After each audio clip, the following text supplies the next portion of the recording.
श्री राधा मेरी स्वामिनी, मैं राधे को दास। जन्म जन्म मोह दीजिए श्री वृंदावन धाम। बोलिए श्री राधा रानी की जय, श्री कृष्ण भगवान की जय। आप सभी को राधा रानी के जन्मोत्सव की बहुत बहुत बधाइयाँ। तो इस वीडियो में राधा रानी के जन्म की कथा को सुनेंगे और कथा जरूर सुने पूजा के बाद। बोलिए श्री राधा रानी की जय।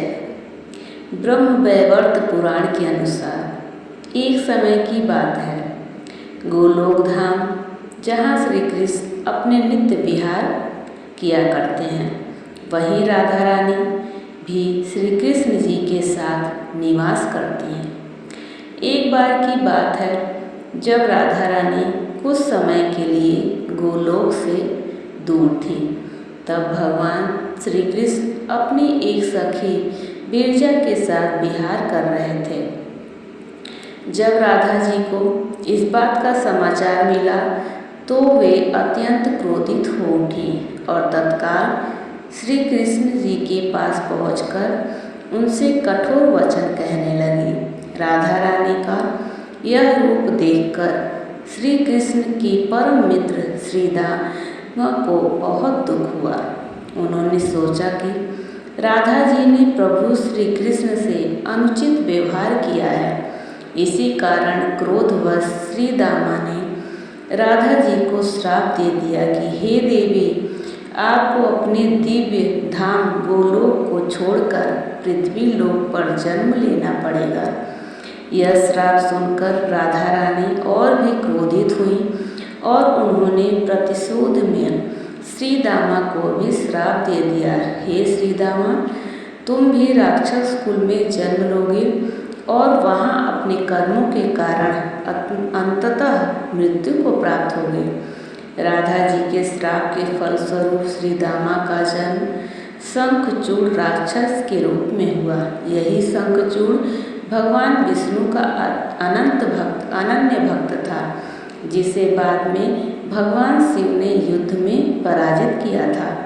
उधर जब राधा जी को क्रोधावस्था में पहुंची, तब उनकी सखी बिरजा यह दृश्य देखकर अत्यंत व्यथित हुई और वहां से चली गई। वे जाकर नदी स्वरूप में परिवर्तित हो गई।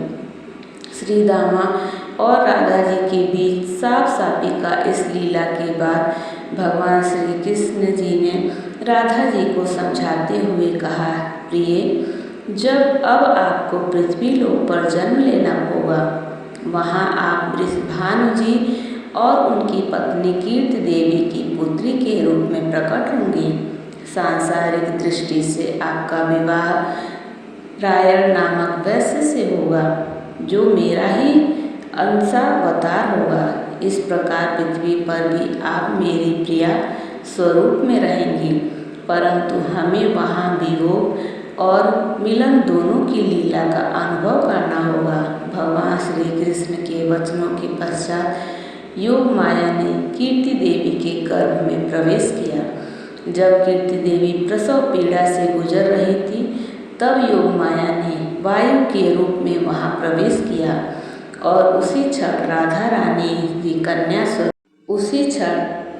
रूप में प्रकट हो गई। इस प्रकार देवी राधा का दिव्य अवतरण पृथ्वी पर हुआ और वे वृषभानु जी की लाडली पुत्री के रूप में बरसाना धाम में पली बढ़ी। बोलिए श्री राधा रानी की जय, श्री कृष्ण भगवान की जय।